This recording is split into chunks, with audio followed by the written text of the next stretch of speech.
pas un visage stéréotypé, ce n'est pas une image, comme la plupart des gens aiment le voir. Les gens retrouvent fraternellement leurs propres interrogations. Et c'est donc, curieusement, dès lors, une peinture qui, non seulement, eux, ne les effraie pas, mais les rassure. Et à la limite, les aide à vivre. I actually didn't know much about the artist until I walked in, so this is a great opportunity for me to experience new art. I did very much enjoy the Obama pieces, the four that are over there. I noticed that those are from 2013, and we often think about Obama, or he's often represented as a symbol of hope, or at least that's how he was in 2008. But these are actually a lot darker images of him, I think. I think what's unique to Simkovich is the humanitarian aspect of the faces that he's creating. You see again a lot of sensitivity to humankind through his portrait. The American culture and globalization today, it's a big factor in general in what's happening around the globe. So to see other angle of art that coming from another continent, it's important by itself. Évidemment, une exposition comme celle de Charles Simkovich ici à Chicago, bien sûr, en tant que consul honoraire, c'est formidable, ça fait partie de la Belgique en général, mais de la Belgique contemporaine. On ne parle pas de Victor Horta, on ne parle pas de James Ensor. Ce qui serait extraordinaire, c'est éventuellement une exposition à New York. Je veux dire qu'il est quasiment impossible d'atteindre de grands objectifs si on n'est pas aidé ou lié à un grand marchand. Ce qui n'est pas mon cas. C'est d'autant plus pour ça que cette exposition-ci est déjà, pour moi en tout cas, c'est déjà fantastique en soi.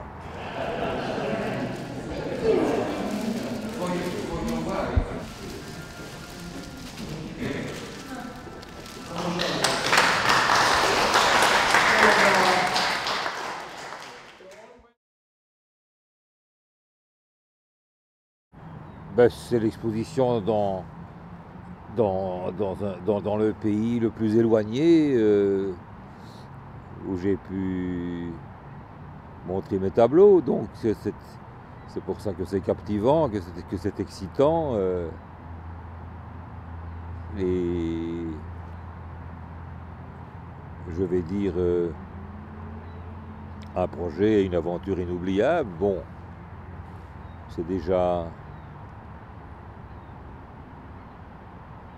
en soi une belle aventure. On espère toujours des prolongements infinis.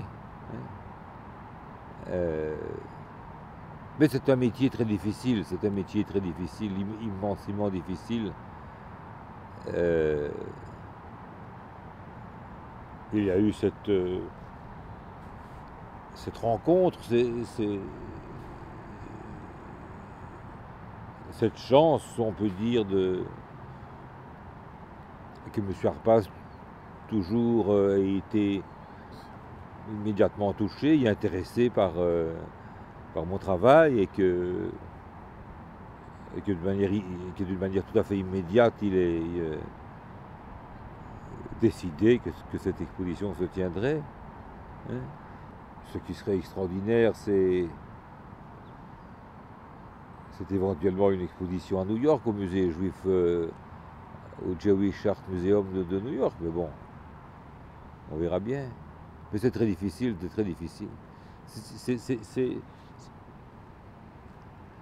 Si l'on veut entamer aujourd'hui, au jour d'aujourd'hui, ce qu'on peut appeler une carrière, je veux dire qu'il est quasiment impossible d'atteindre de grands objectifs si on n'est pas lié au marché de l'art. Si on n'est pas aidé ou lié à un grand marchand. ce qui n'est pas mon cas. Et c'est pour ça que c'est plus difficile. C'est beaucoup plus difficile. C'est même impossible. Et c'est d'autant plus pour ça que cette exposition-ci est déjà, pour moi en tout cas, c'est déjà fantastique en soi. Est-ce que, et c'est une question un peu à deux sens, premièrement d'un point de vue plus culturel ou même sensation personnelle, est-ce que vous sentez quelque chose de différent ici aux États-Unis ou à Chicago qu'en Europe? Et ça peut vraiment être n'importe quel sentiment que vous avez remarqué qui est différent ici dans cette ville aux États-Unis. Et le deuxième sens de la question, je vous dis déjà, oui. Au point de vue d'une exposition et du monde de l'art et un peu ce que ça représente d'être sur un nouveau continent, plutôt d'un point de vue de votre métier de peintre. Le contact que peut... Le jugement, l'appréciation que je peux avoir par rapport à ça, à la manière dont ici, par exemple à Chicago, on peut ressentir ma peinture, je ne m'inquiète pas parce que la peinture que je fais entre à cela de particulier, c'est qu'elle entre immédiatement en contact avec le spectateur. C'est un art direct et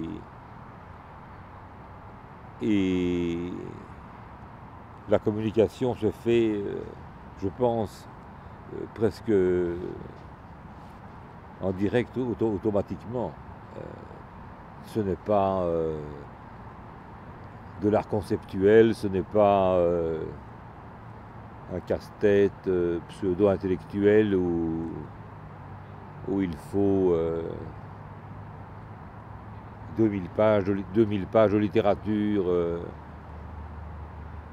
pour faire semblant d'expliquer une idée, quoi. Les gens qui sont portraituriers, enfin des gens dont le visage est évoqué, mais je l'ai choisi d'une façon extrêmement simple. Oui, on peut parler d'un choix, parce que de toute façon c'est un choix, c'est vrai. Mais je veux dire, ce n'est pas véritablement dans un sens un choix pour moi, parce que ce sont des personnalités qui sont des gens que j'admire, que j'estime au maximum, au plus haut point. Ce sont des gens que j'admire. Ce sont des créateurs, des penseurs, des philosophes, des artistes, des musiciens, des peintres, des écrivains, des poètes,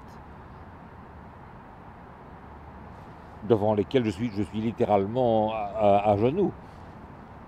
Donc c'est une suite de portraits que j'ai commencé en 1990 exactement, et c'est une suite d'œuvres.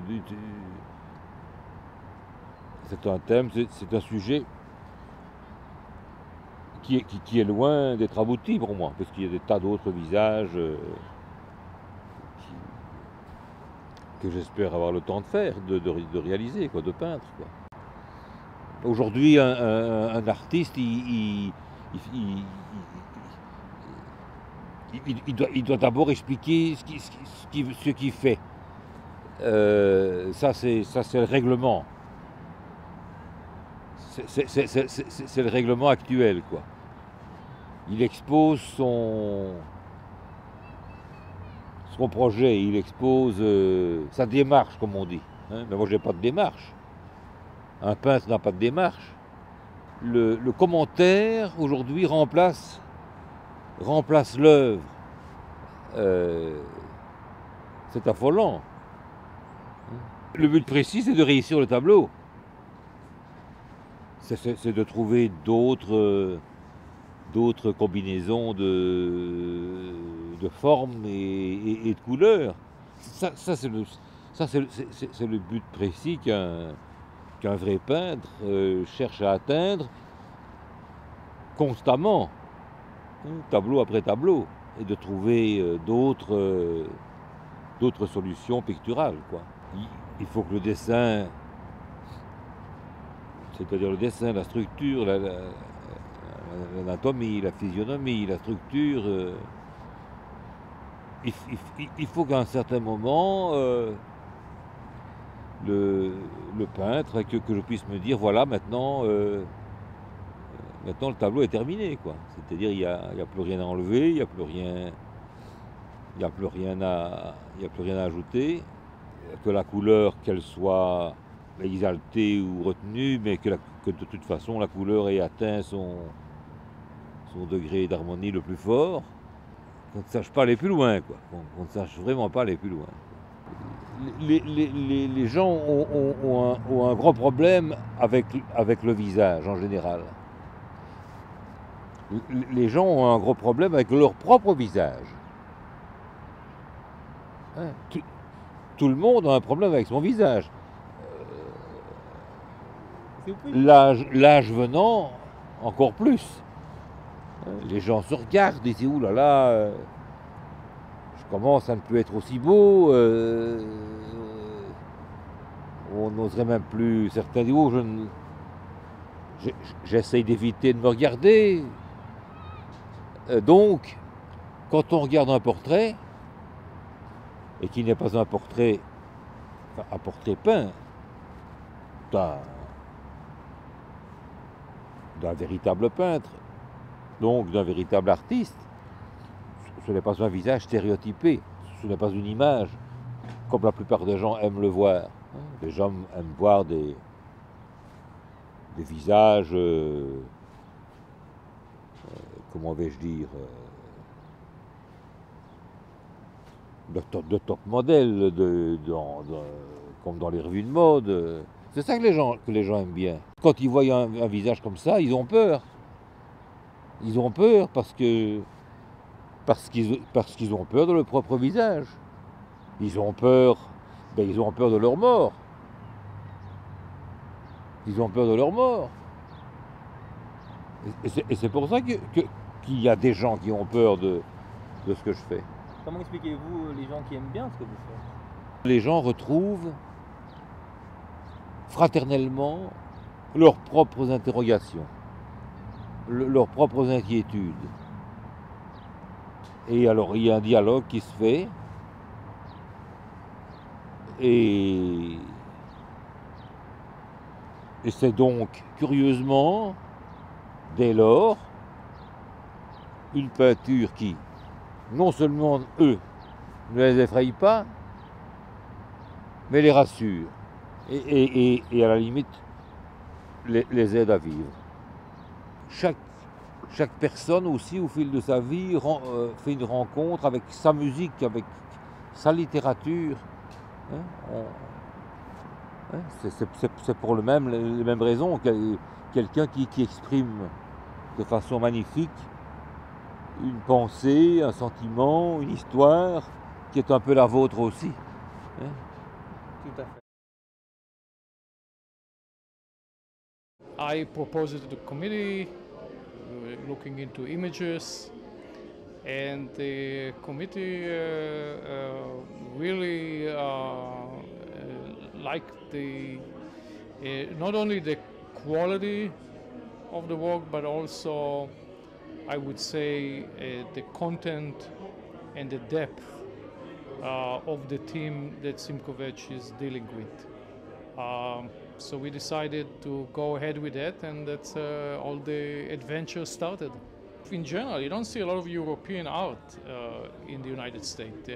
The American, usually regarding to art, I'm not going to talk about other areas, but they're really inside American art. Unfortunately, Europe, in particular Paris, lost their hegemony on art after Second World War. The center, because of historical event, moved to New York. And the American culture and globalization today, it's a big factor in general in what's happening around the globe. So to see again some other glance or angle of art that coming from another continent I think it's important by itself. I think the uniqueness of Simkovich's work is not just by the fact that he focused on portrait. I mean, portrait art, there is a long history of artists that dealing with portraits, and there's also a history of artists that just focus on a portrait. But I think what's unique to Simkovich is the humanitarian aspect of the faces that he's creating. First of all, the choice of the figures is very selective. It actually reflects his intellectual choices. And the way that he treats them is really with a lot of compassion. And you see, again, a lot of sensitivity to humankind through his portrait. Je réside ici depuis 1987. J'ai vu une évolution incroyable. Au début, on connaissait un peu le chocolat, oui. On entend le nom Bruxelles, on entend Bruxelles tout le temps, grâce à l'OTAN et grâce à l'Union européenne. Maintenant, pour ce qui est de connaître l'art de vivre belge, c'est quelque chose qu'on voit depuis 18 ans, ou vraiment 10 à 8 ans. On trouve effectivement plusieurs restaurants, plusieurs magasins qui ont des produits belges alimentaires. La Belgique est vraiment considérée comme un pays de qualité et surtout pas de domination ou d'arrogance. C'est quelque chose que les Américains adorent. C'est un pays qui est facile à vivre, facile à découvrir. L'image de la Belgique, même si elle n'est pas forte comme celle du Japon, de la France ou même de la Confédération helvétique, elle est une image de qualité et un peu rare aussi, ce qui fait qu'elle est très demandée en fait. Évidemment, une exposition comme celle de Charles Simkovich ici à Chicago, bien sûr, en tant que consul honoraire, c'est formidable, ça fait partie de la Belgique en général, mais de la Belgique contemporaine. On ne parle pas de Victor Horta, on ne parle pas de James Ensor. On a eu Luc Teumann, c'est aussi l'art contemporain. Il y a eu une rétrospective au musée d'art contemporain il y a 3 ans pour la présidence belge de l'Union européenne. Donc tout ça est bien, on parle de la Belgique. Mais dans son cas, c'est quand même un artiste qui a, une certaine aura dans un certain concept qui n'est pas toujours aussi connu ici. Donc j'en ai parlé avec ces galeries d'art l'année dernière. Donc on a eu un feedback, pour parler comme Jean-Claude Van Damme, de leur part. Et puis de savoir qu'on a eu aujourd'hui quand même à cette réception des gens de différents milieux, du milieu des arts, du monde diplomatique, mais aussi des Belges et des Américains qui aiment l'art contemporain. Donc je pense que c'est bien. Il faut toujours rester quand même honnête. C'est la Belgique, donc nous sommes en concurrence avec, il y a d'autres programmes, il y a un très gros programme Picasso pour l'instant à l'Art Institute, donc forcément, ça, je veux dire, c'est autre chose. Mais de faire des activités comme celle de ce mois-ci, puisque ça va durer jusqu'en juillet, sa rétrospective au musée de Des Plaines, donc en proximité de Chicago, c'est excellent. I actually didn't know much about the artist until I walked in, so this is a great opportunity for me to experience new art. The subject focuses on a lot of recognizable people that we see in everyday media, but while we recognize them, they're sort of distorted and not in their usual best light. So we kind of forget who the person actually is, and we look to see how they're represented. And they're represented with a lot of really bright color, a lot of expressive lines, really thick paint. So you know, it's almost, sometimes it's overwhelming, but still very pleasing, I think. I did very much enjoy the Obama pieces, the 4 that are over there. I noticed that those are from 2013, and we often think about Obama, or he's often represented as a symbol of hope, or at least that's how he was in 2008. But these are actually a lot darker images of him, I think, and they're from 2013, so we know that, you know, he's sort of been struggling to get his policies passed through, and, you know, we see that we see the struggle in these darker portraits, and it contrasts with another one that's from 2012, where we see that image of him as a very hopeful portrait. I also really enjoyed the Vincent van Gogh. I like all of the representations of the artists, of course, and a lot of the writers. But the Vincent van Gogh is very good. It reminds me a lot of the Vincent van Gogh portraits, but it's all in neon colors, which is very interesting. And what I've noticed with a lot of these portraits is they're not really represented as the person. For instance, you don't really see a lot of interest in showing skin color. Or the artist shows more or uses expressive colors like reds and bright oranges rather than focusing on, white or black. I think we often forget that so much of American art is influenced by European art. The reason that American art became big, after the war, was because so many Europeans came and influenced the avant-garde. So Europe has a great influence on art, but I think that Americans they don't really have a lot of opportunities to experience a lot of European art. We do see it in the museums, but we don't actually see a lot of contemporary European art. I think so. This is actually a good opportunity because, yes, especially for Oakton students who may not have the opportunity to travel abroad and see go to galleries in Europe. This is actually a really good opportunity to see what is going on in Europe right now and in our own little humble space, if you will. So. What brought me here today was a flyer that had a tiny postage stamp-sized picture of one of the paintings here, and I loved it so much. I said I have to go to the opening of this exhibition because I just have to see what else this person does. And I have to admit that I hadn't heard of him before, and I was just so entranced by this particular painting that I had to see it in real life and see how thick the paint was. Seeing all the portraits together is just mind-boggling. It's so colorful, so intense. The colors are more intense than I expected. The thickness of the paint is way more impasto than I expected, and I love that. They're so dimensional, they're almost sculpture-like to me, and that is very exciting. The way that I feel about it, it makes me feel excited inside. It's a wonderful, wonderful feeling. I think this is fantastic, but I don't know how other people would react to new stuff coming out of Europe. I would think they would be very interested.